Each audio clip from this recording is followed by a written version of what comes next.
Does your team need a quarterback this year? Can't relate. This is a Tyler Shough promotional video. Welcome in, Hootats, to a 20-17 come from behind game-winning drive. Not been able to say that in years. Hootat victory, sweeping the Carolina Panthers right their ass back on to Carolina.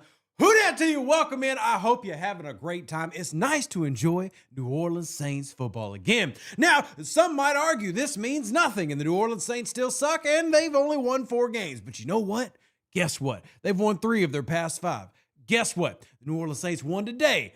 All that matters. Guess what? New Orleans Saints took down another divisional leader when they've not been able to do that consistently for years. Hootat Nation, welcome to you. Hope you're having a fantastic day. And if you're coming in here wanting to find anything negative about the New Orleans Saints, go ahead and pop on over to the next podcast. They might have it for you today. I simply cannot. Are there problems with this team? Absolutely. Am I clueless to those problems existing? Absolutely not. But did the quarterback of the New Orleans Saints go over 300 total yards and a TD with no turnovers and manage to throw 75% of his passes complete?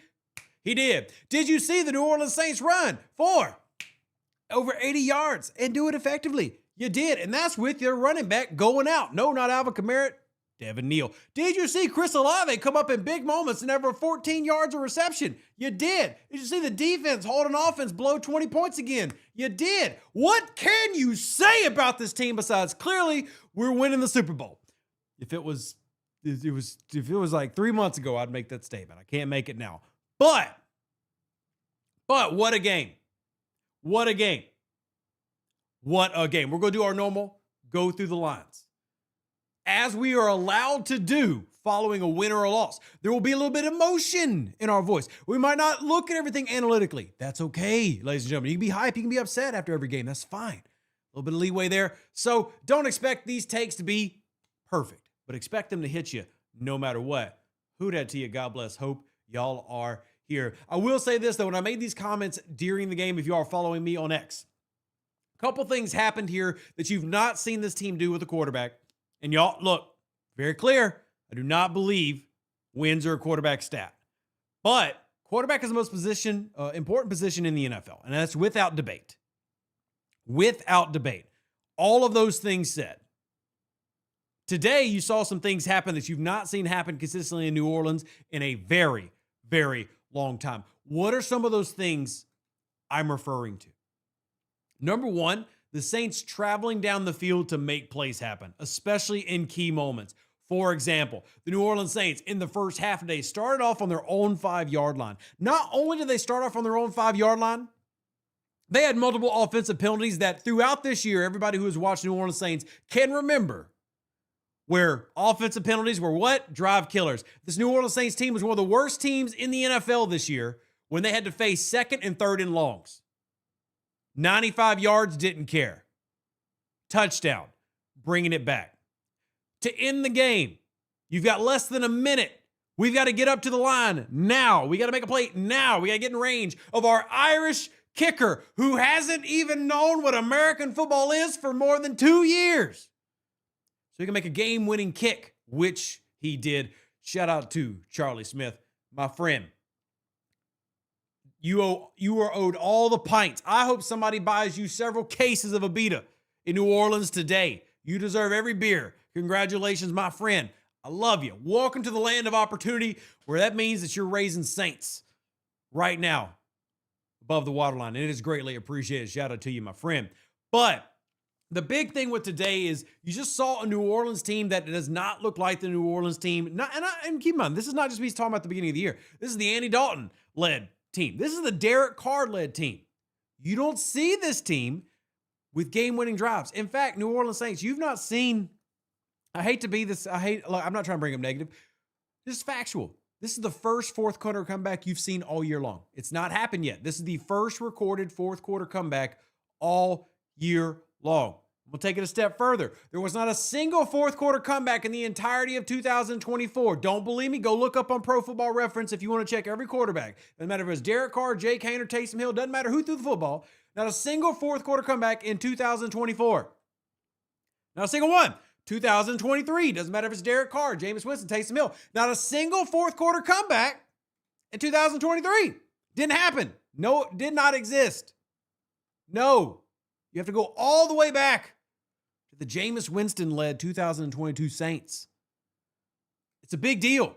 It's worth talking about. It's worth shouting out. New Orleans came from behind against a division leader. Big upset. Reason to be excited.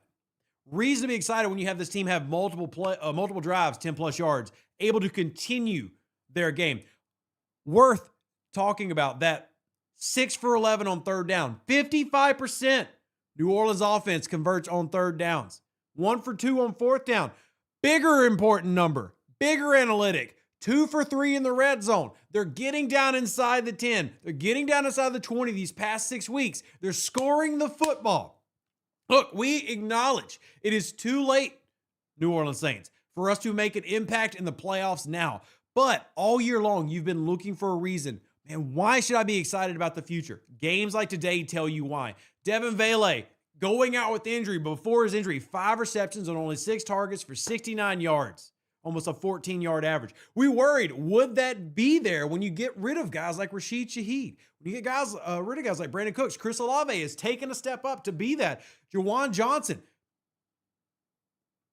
Dude, I'm sorry. I'm going to say it today. Juwan Johnson, for all the slander this year. And I'm not saying you haven't screwed up, Juwan Johnson. It's not what I'm saying. But let me just say today, Juwan Johnson, I owe you flowers. Today, Juwan Johnson, I owe you praise. Juwan Johnson, thank you. That tip to yourself pass, that Pro Bowl level tight end play, you keep that up, sir. And I will shut my mouth. I will just keep it shut. I will keep my fat white ginger mouth shut so much. But at the end of the day, it's the poise that you're seeing from this team. We talked about this in the win just here recently. What did we talk about in that win? We said it was the grit you're seeing from this team. That's what makes it different. It's the showing up when you're done, you're cooked, you're not making the playoffs. It's the grit. It's that little extra. And as painful as this might be to say, because we've gone through a year of horribleness in New Orleans, your New Orleans Saints are on a win streak. I know it's only 2, but damn it, be excited. You just went 1-8.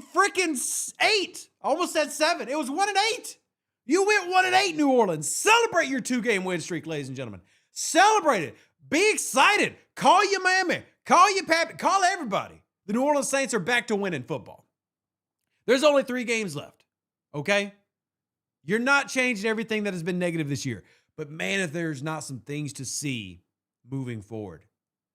The fact that you have now swept a division rival in Carolina Panthers. In fact, you've had 4 divisional games. And what do we say every year? If you win your division, you're making the playoffs. That's winning football. You win your division first. Well, you've had 4 division games since Tyler Shough became the starting quarterback. You've had 4 division games as you kind of redid a lot of the roster. And you've won 3 of them. That says a lot. It also says a lot that you lost to the one with a losing record, but that is what it is. Maybe that was the one time we're trying to help our draft status. 3 division wins out of 4 in the past 6 weeks, right? Of your past 5 games, you've won 3 of them.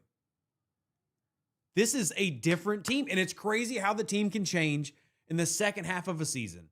But that's exactly what you see today. And it's guys that are stepping up, being given opportunities. It is Tyler Shough. Look, Tyler Shough, 272 yards passing, no turnovers, a 110 rating, throws a tutty, runs for another 32 yards. That's 304 total yards for those of you who like to keep count at home that came from your quarterback with no turnovers.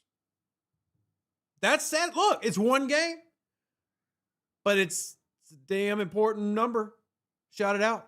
Devin Neal sadly got injured, but limited touches, 4 yards a carry. That matters. Vele, people asking half the year, why did we trade a 4th rounder for this guy? Well, we finally got an idea of it today. It took a while for Moore to decide to use it, but we started to see that. We started to see it today. Austin, who came into this game, by the way, 1 touch all year long. 3 touches today, critical touches. It's guys coming in, and you can tell there is a belief on this team. I know this might sound is different than what a lot of people who listen to the show are used to, because we stick very close to film and analytics. But this is also why I'm so big on trait-based analysis, the proverbial eye test, because there are elements that you simply cannot quantify. And a part of that is, how much does a team believe in themselves, regardless of their record? Do they believe, right? Will the guy stand up and go and say, hey, I'm going to go make a play? You saw that today. This team has nothing to play for in terms of playoffs, but they're the consummate professionals. They come in, they show out. You got Demario Davis on the opposite side of the field, recording his 1,500th tackle in his career, or the third player since, I think, 2000 to do that. Showing up. You got Chase Young coming in with a critical sack here at the end of the game. You still had Cameron Jordan, who somehow, at my age, 36 years old, managing to maintain containment on the outside on Bryce Young. No, he didn't get a sack, but he resulted in multiple plays that only were 2 to 3 yards gain, where we know that Bryce Young can absolutely scoot. And he made some great plays. None of this is to diminish what happened to that quarterback on the other side. But I will say, if we're doing that box score analysis that everybody on the internet likes to do, right?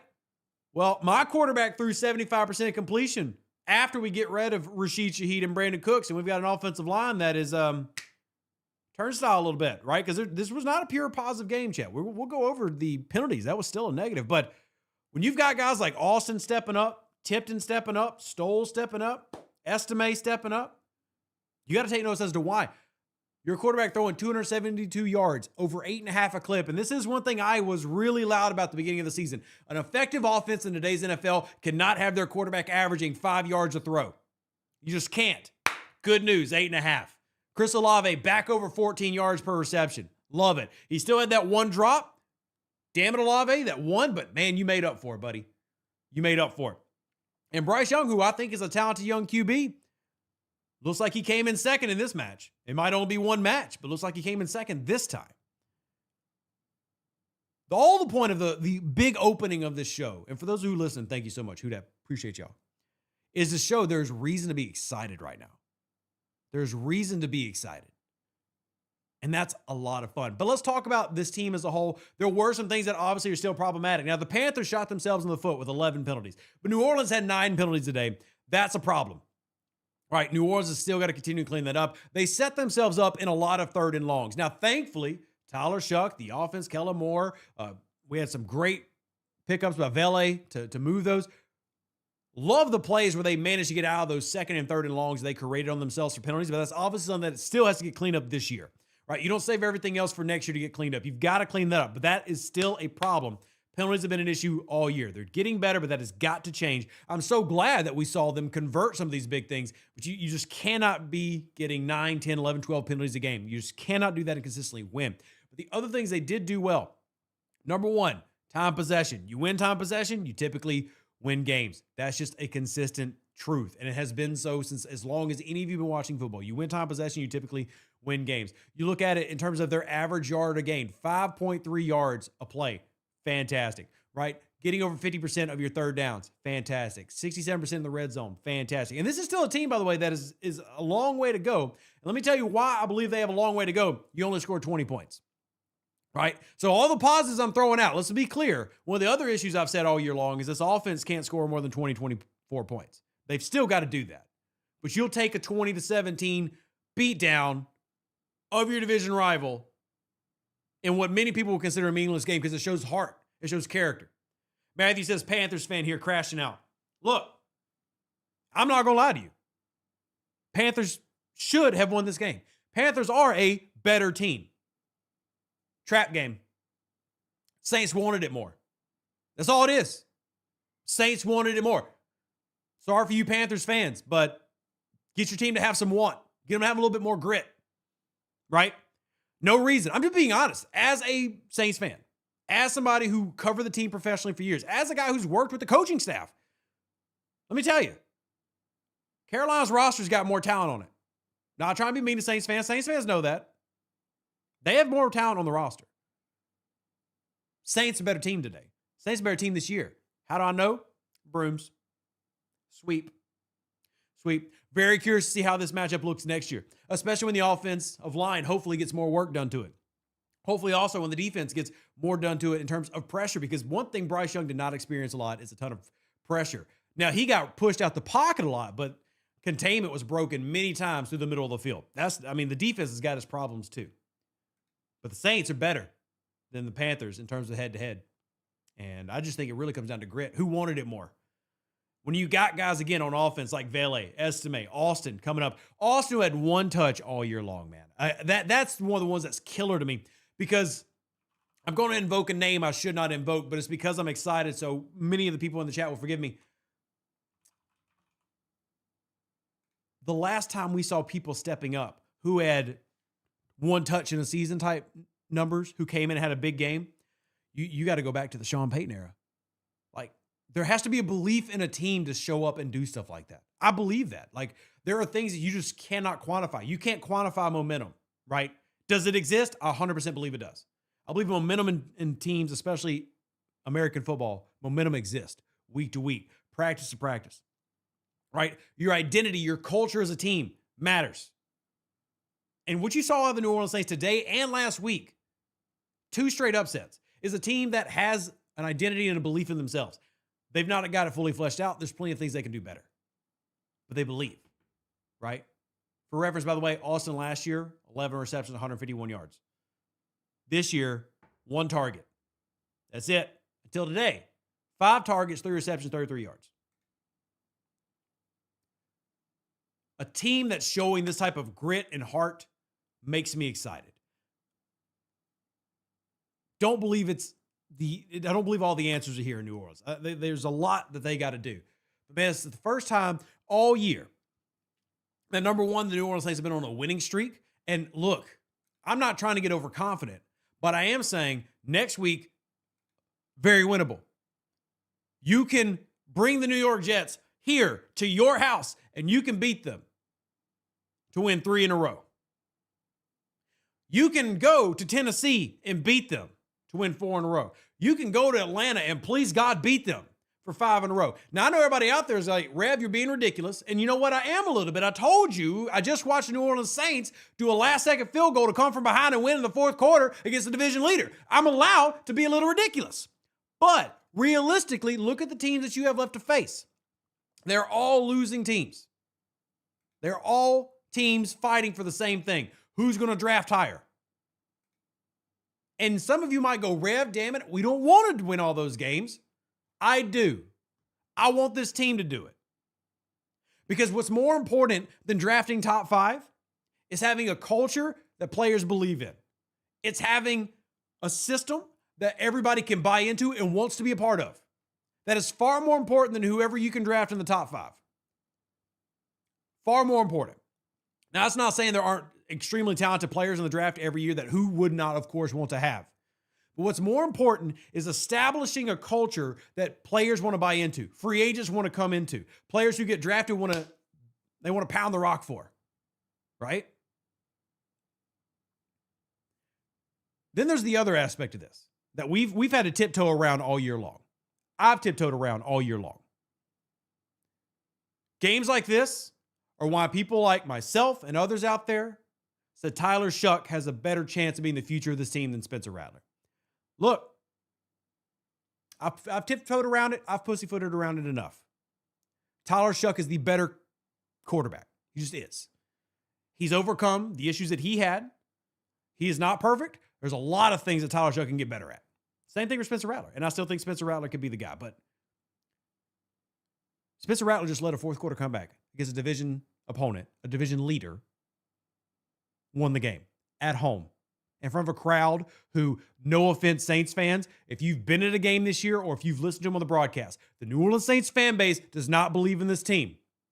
Okay, I'm not saying that as an insult. Our team was 3-10 coming into the day. I don't expect y'all to load up the dome with 70,000 diehards and scream your hearts out 120 decibels for no freaking reason. That's not an indictment on the fans, right? The fans should support, sure, but they should only be excited if the team is good. That's a fair requirement.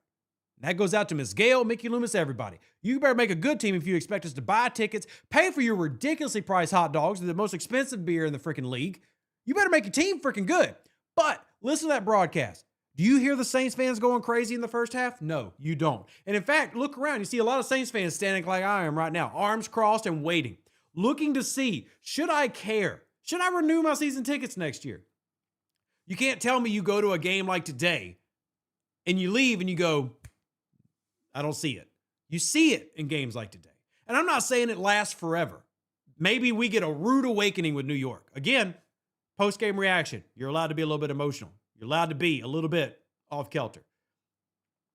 2 wins in a row, division leaders, games you have to win to prove that you deserve to be on this roster next year. And they're doing it. They're doing it.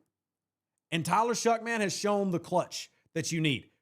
Tyler Shough still needs to perform well in the next 3 games. If Tyler Shough completely, shucks the bed, I'm not going to sit here and praise him.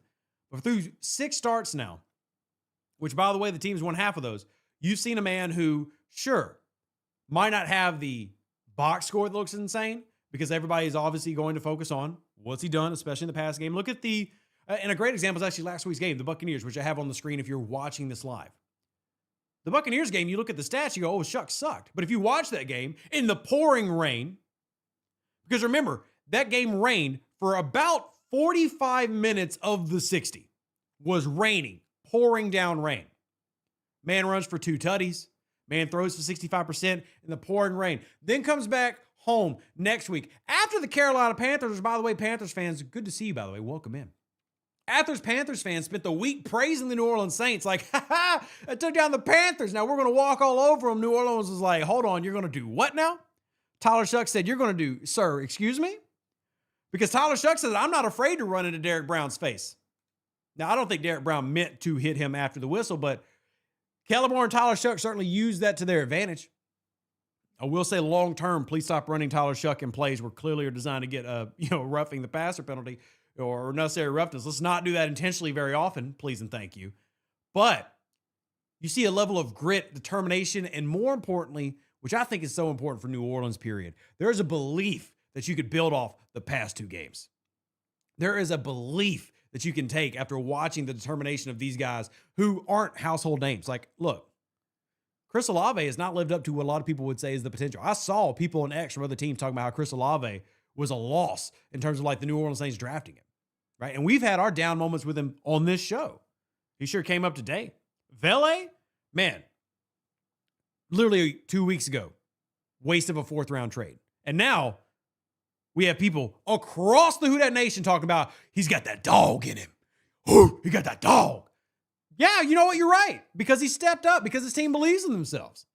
And man, that is exciting to see players believe in each other, to fight for each other, to show a grit that you've not seen all season long. Got to get excited about that. And that's just an unquantifiable thing. It's why I can't throw you advanced analytics for it. I can't throw you film for it. But you can see it, right? You can watch a team and you go, damn, they're really playing for each other. You can see it when, for example, your offensive line won't stop false starting or holding on big plays. Is Tyler Shough getting in their face and screaming at them? Is Tyler Shough screaming at wide receivers 25 yards down the field? No. Yeah, I'm looking at you, Derek Carr. Yeah, I see you. Don't think we forgot. You're going to keep catching strays for a long time, sir. Keep your happy self over in California. You see a team that believes in themselves. And I love that. That makes me freaking happy. That's what makes me excited. That's what makes me be able to come on this podcast and say, guys, gals, look, we might be 4-10, but I feel like we're 10-4 right now. I know playoffs are off the table, and that's fine. But man, coming out of a game like today where you see a team fight for every yard and win, how can you not be excited? How can you not be excited? And how can you not be excited as well if you were hoping to find a quarterback who possibly that you could build into next year? These past couple weeks have shown you a guy that you can. I still will openly say, zero issue bringing in a quarterback next year. And for all those who are about to scream at me, look, that's just what you do. Until you guarantee you got your franchise guy long-term, you do it. And even if you have your franchise guy, you still look if something's available. But if Tyler Shough hasn't shown it to you, I don't know what else he can do at the moment. I guess the only other thing he can do is throw 2 more touchdowns than he did. I don't know. What could he really do? Over 300 yards, total yards, tutty, no turnovers, 75% completion, 8.5 yards per attempt. Last week, multiple tutties, 65% completion, pouring rain, does have 1 interception. The dude's balling right now, and I hope it continues. As a Saints fan, I hope it continues because that just means more New Orleans Saints success. Sibley says, Carolina fan here, but big ups to y'all. Y'all got a hellified young quarterback on y'all's hands. You might have to erase the young part there just because, let's be honest, the man's about to turn 27 next year. But that honestly doesn't matter because that's 2 full NFL quarterback contracts. Whatever. Thank you for the compliment, good sir. I appreciate it. And who dat to all of y'all that have come in. Depreciate says that is why Davis said he has the it factor. Exactly. And it's always been that point of contention between the analytics nerds and the scouting nerds. And I'm obviously been team scouting nerd because analytics does a great job of trying to quantify everything that happens and explain why. And I love that they do what they do. And then scout nerds try to be like, look, there's just some things you can't quantify. You got to trust me, bro. And obviously it's a lot tougher to trust me, bro.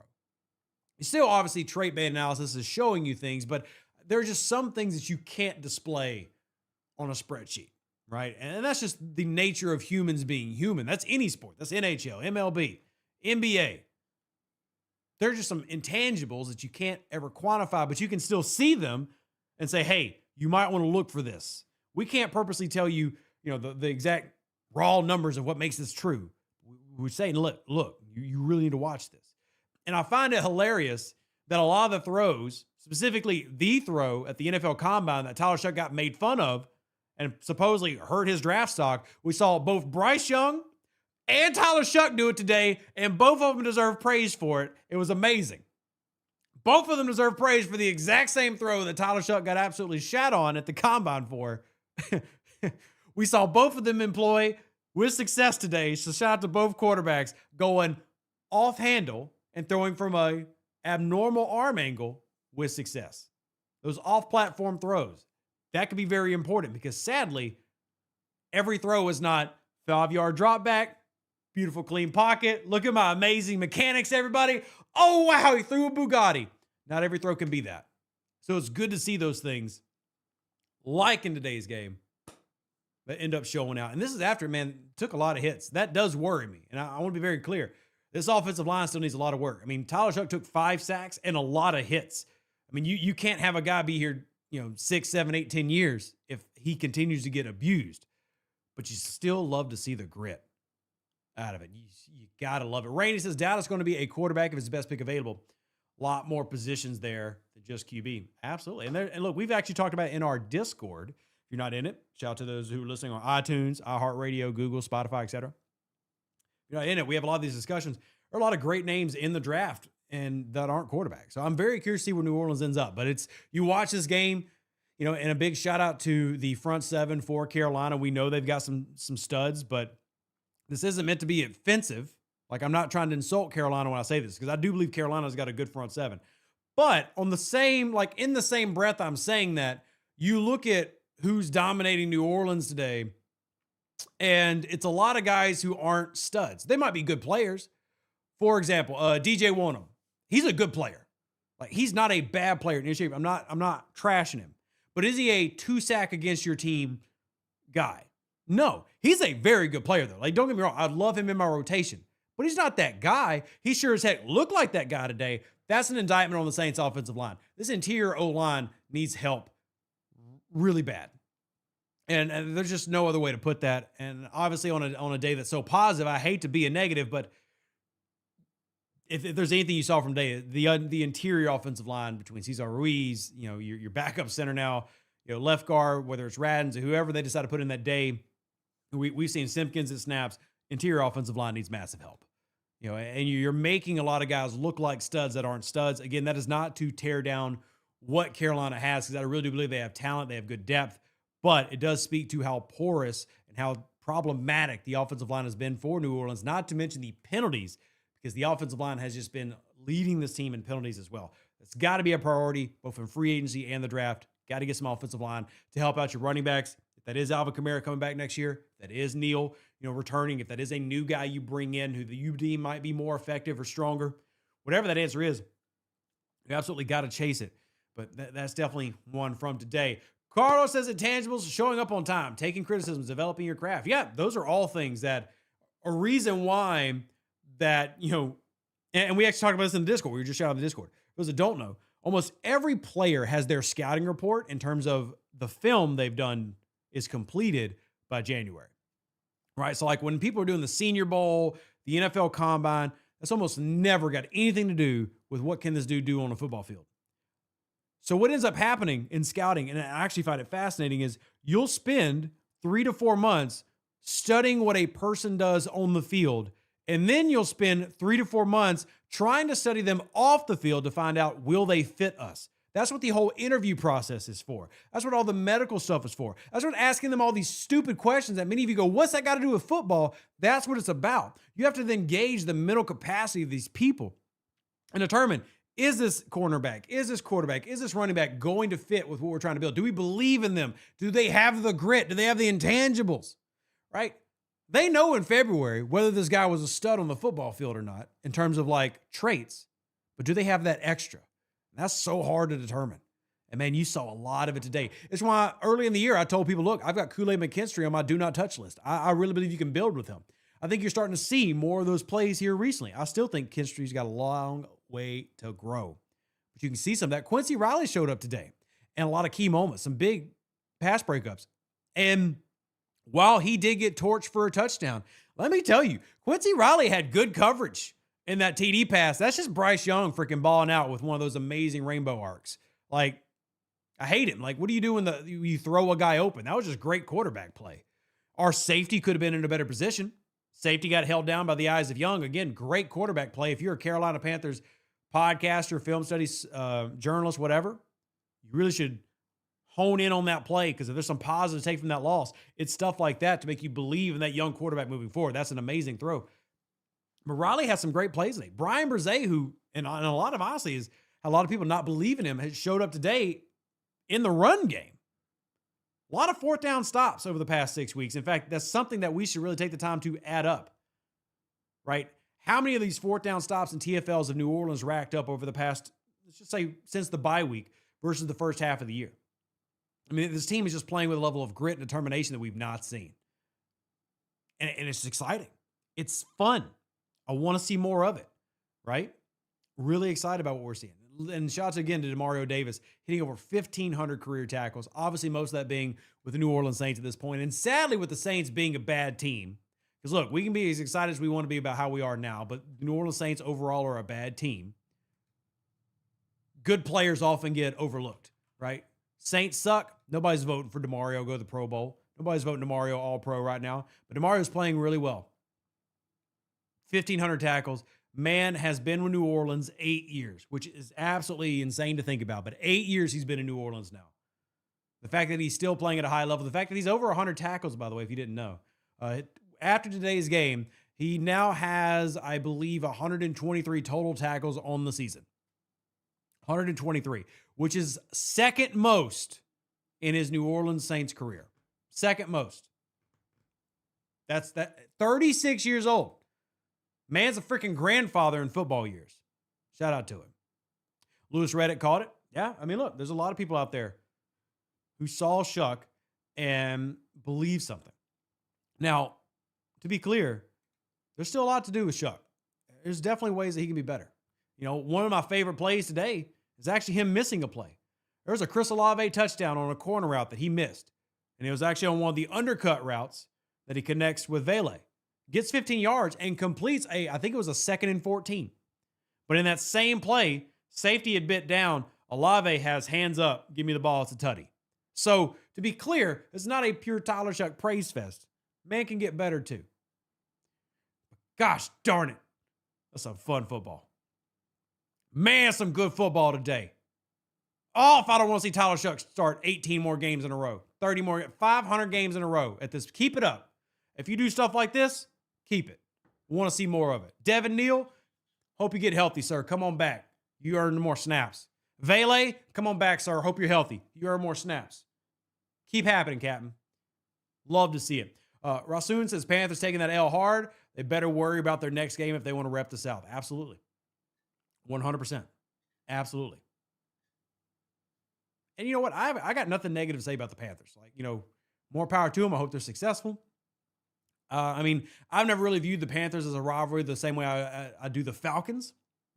So what I'm really saying is I would much rather the Panthers represent the New Orleans Saints than the Atlanta Falcons, right? If we're going to have somebody rep the NFC South, I'm cool with it being the Panthers compared to it being the Falcons. right? Obviously, I want it to be New Orleans, but obviously that's not an option right now. It's not an option. We can't do anything with that. But I'm excited. Today's a great day. I agree, JG. Today is a great day. Come from behind. 20-17 win. What can you say? Tyler Shough helping lead the New Orleans Saints. Demario Davis helping lead the defense to another team that doesn't score more than 20 points. Again, the slander this New Orleans Saints defense has gotten from people around the league this year, as if this defense has not been holding teams to low-scoring games all year long. Are they amazing? No. I mean, look, the defense has got some aging guys, but New Orleans Saints came into this game the 12th best defense by yards in the NFL. I mean, kudos to them, man. Keep it going. Thank you. As we build. Dupree says Kellen Moore feels like he really has improved as a head coach as well, from play calling to in-game situations. I would say that we've seen the best of Kellen Moore so far. Now, I do want to be very clear. As happy as I am, especially the past 2 weeks, it's not going to make me override what Kellen Moore has shown me all year long, which has been very frustrating. But he's definitely had 2 good games and 2 tough games, to be clear, right? From a coaching perspective, taking on a winning record Carolina Panthers team at home, who everybody believes is better than you, that's a hard situation. Division games are tough, right?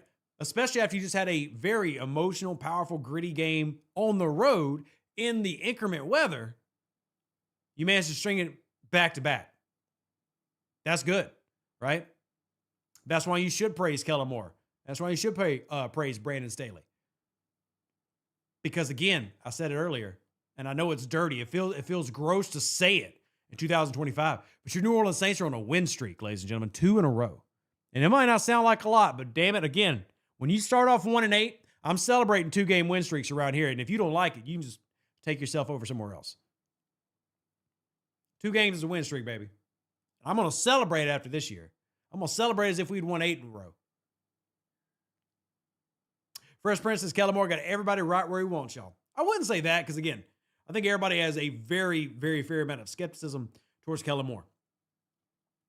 But at the same time, we've been calling out exactly what Kellen Moore's been doing all year long. I mean, Kellen Moore's very clearly implemented his system from the jump, and he's been rotating players in to see, do you fit my system? If not, get out of here.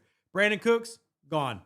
Rashid Shaheed, nah. We got Chris Olave. We don't need him. We'll find a starter that we're looking for. We'll find an X that we're looking for. Multiple offensive linemen, rotate, get them out. Right? Trevor Penning, gone. Spencer Rattler, clearly I gave you time. As I'm speaking as if I'm Kellen Moore. Gave you time. Now I'm looking for, move it on out. Right? And that's frustrating because we're just sitting here like, well, you've got talented people. Why don't you just build your offense around the talent? Kellen Moore says, nah, I ain't building around nothing. You do what I need to do or you get out. All right, cool. Whatever you say, boss. As long as we start winning football games.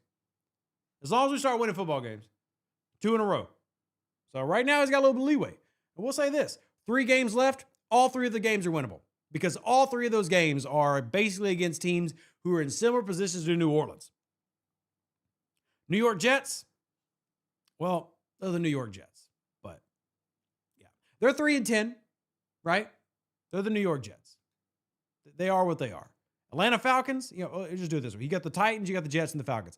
Falcons, well, they're a little bit better than New Orleans in terms of win-loss. Okay. But they're right there with us. They got 1 game. Right? You go look over the New York Jets. Yeah, 3-11. Not exactly mind-blowing. You got the Tennessee Titans, who are currently maybe the worst team in the NFL at 2-11. So, could the New Orleans Saints win 2 of them? Sure. 1 of them? Sure. Yeah. Now, Fresh Prince says, I just feel like why would Kellen Moore put his best material out there? He's just testing. Strongly disagree on that. I don't believe he's holding back his material. I believe he's trying to see who fits his material. That's 2 very different things. He's not holding back anything. How do I know that? I've talked to the coaching staff. So that's just my opinion. Everybody can feel free to disagree. But yeah, I don't think he's holding anything back, but I think he's very much in a, you either fit what we're doing or you don't. Sometimes that works, sometimes it doesn't. Right? That's fine. I don't like it, because obviously I want to win every game, but I understand it. It requires patience, which is not something Saints fans are notorious for, or any professional football fan, to be honest. We're not really well known for that. That is what it is. So, Pete Giunta and Staley keeping the defense focused. Look, I think the defense is playing better than they should be, giving who is their starting group, and which speaks to those intangibles we just talked about, right? It speaks to the grit, determination, the cohesion you have via communication, the things that just aren't trackable. Like, for example, there's no advanced analytic that speaks to who are the best linebackers and safeties in terms of on-field communication. Now, that's a real thing. Anybody that's ever played football knows on field, it ain't just the quarterback screaming plays, right? It's everybody making sure you're in position. It's the leaders on defense. Nobody tracks that. And nobody tracks how effective it is. It's like nobody tracks who's the best center when it comes to diagnosing coverages, because that's a little bit too difficult for analytics to get. But you can get it with trait-based analysis. You can get it with the eyeball test. Shout out to this defense for playing hard. Heck yeah. Shout out to this defense for having some young guys stepping up, like Quincy Riley. Like, Quincy Riley's not had the best times all year, but he had a good game today. Even with him giving up that tutty, he had a good game today. Sanker, man, Sanker's had some real flashes this year. He had a very solid game today. That's worth shouting out. Howden, I think, had a solid game today. This is not the starting back end the New Orleans Saints thought they would be using, but it is what they've got. And again, it held a team that, in my opinion, has got a lot of talent on offense to less than 20 points. I think they've got a lot of talent on offense. I'd love to have some of their talent in New Orleans. Shout out to some of these young guys. Chase Young's still a young guy. I mean, Chase Young's kind of like the epitome of, a great example, right, of a guy a lot of people gave up on. He's trying to show out since he's came back. I mean, the fact that Chase Young now has 6 sacks, right? Now, I get it. You need to be on the field. You need to be healthy. All those things are true. But you know what? That was also true for guys like freaking Marcus Davenport. And when he was on the field, he would flash, but he wasn't consistent. At least with Chase Young, who's only played, this is his 9th game, has 6 sacks. 67% of his games, he gets a sack. Not to mention the pressures he's getting, by the way, which is he leads the team in pressures. A guy a lot of people have given up on. Playing with a lot of determination and grit. You could see the emotion after that sack today. He's not giving up. He's playing because he believes. Man, that excites me. That excites me. Aaron says, I'll take these wins over draft orders. Shough is literally showing us what he's capable of without more weapons. Our team is getting better. Yeah, that is a big point, right? And I said earlier in the show that I wasn't going to tiptoe and pussyfoot around it. I believe stuff like this week and last week show why Tyler Shough has the better chance of being the future of the quarterback of the New Orleans Saints than Spencer Rattler does. Because to your point, right, look at this offense, right? You had 300 yards of offense just through Tyler Shough, but a lot of it came through Vele, who had 69 of them. Estime, 39 of them. Estime is what? Running back number 4 on our depth chart, 5 on our depth chart if you're including injuries. Damn. Kevin Austin. Really? Right? That's 33 of them. Jack Stoll. Right? Mason Tipton. These are all guys who weren't getting nothing 2-3 months ago. He's spreading the ball around. You had what today? You had 7? No, you had 8 different receivers touch the ball today. Spreading the wealth. You had 6 different guys try to rush the ball today. Spreading the wealth. That's good football, especially when you're trying to overcome past problems. That's good football. And like Dupree says in the chat, the main thing that's changed from Tyler Shough is the more reps he's gotten, the better his pocket poise and pocket awareness has gotten, and the better he's gotten in the scramble drill, which used to be something that Tyler was not as good as Spencer Rattler in. Like, beginning of the year, preseason, beginning of the year, Spencer Rattler, especially because of last year, was better in the scramble drill at the NFL level. Well, Tyler Shough's saying, hey, I can grow too. And I hope both of them continue to grow because iron sharpens iron. But man, Tyler Shough is really showing why he deserves to be the starter right now. And I hope it continues, especially these last 3 weeks, man. I'm going to treat these last 2 weeks. And just for those who are regulars on the show, number 1, thank you. For those who are new here, hit the follow button. Glad you're here. We'll be treating the next 3 weeks as if this team is 0-0. That's how I'll be judging them. How do they finish this year? So I'm going to look at them as a team that is now playing for pride, but also a team playing to show what they are next year. I need them to win a majority of their remaining games, which is easy. Win 2 of the 3 against teams that have a combined win record of what? I think combined they have 10 games between them. 10 wins amongst these 3 teams combined. Let's see if they can win at least 2 of these games. You've had 2 great weeks.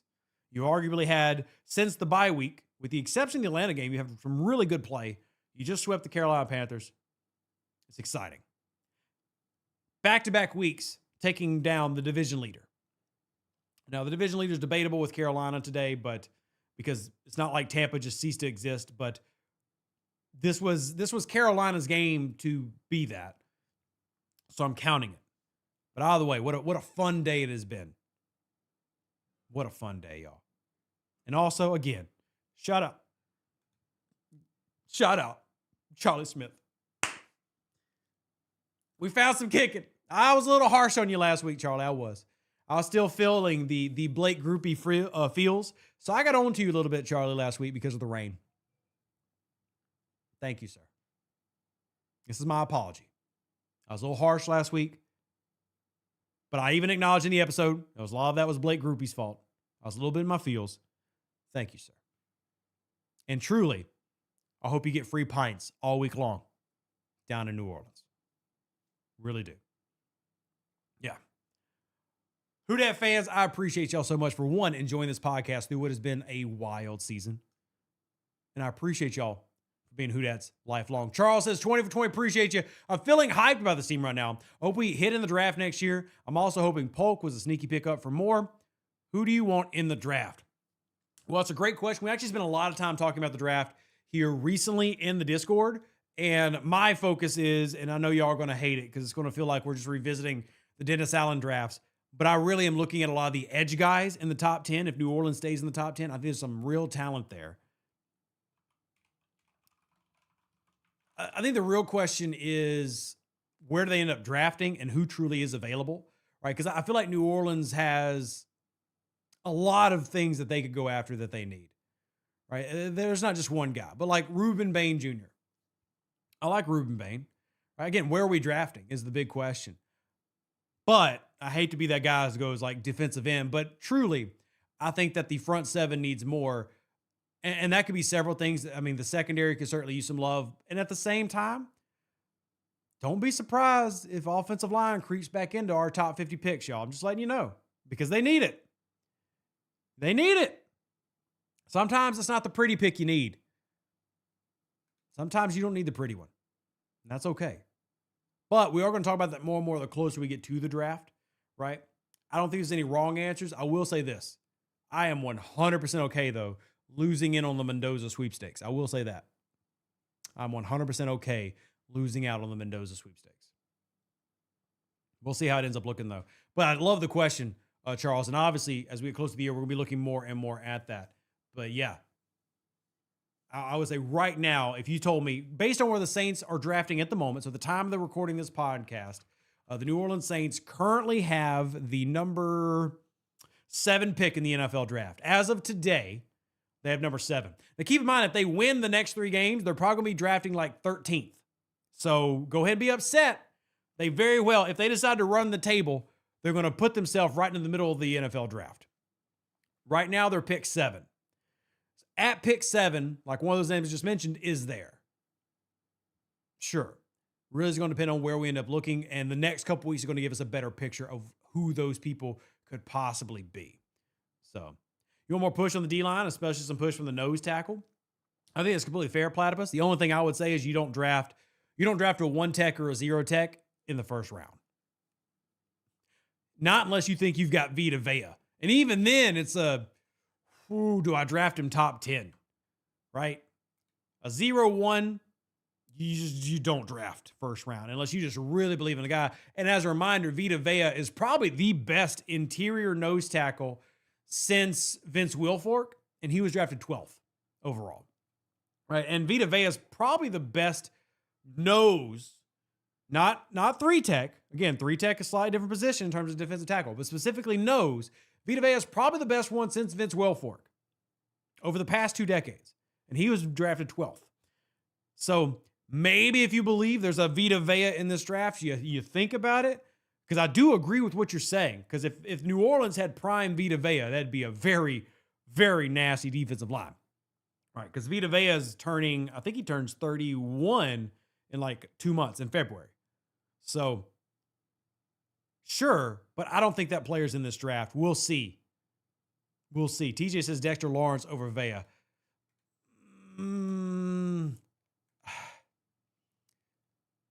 I mean,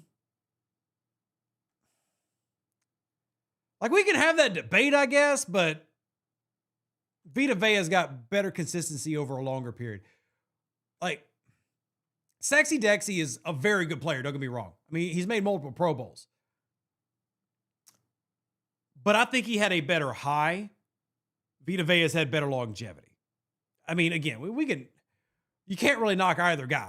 I think if you told me I could have either one of them, I'd be like, absolutely. I lean toward Vea more for the same reason that I lean towards Cameron Jordan over J.J. Watt. Like, J.J. Watt had a much higher mountain, but Cameron Jordan's got a mountain range.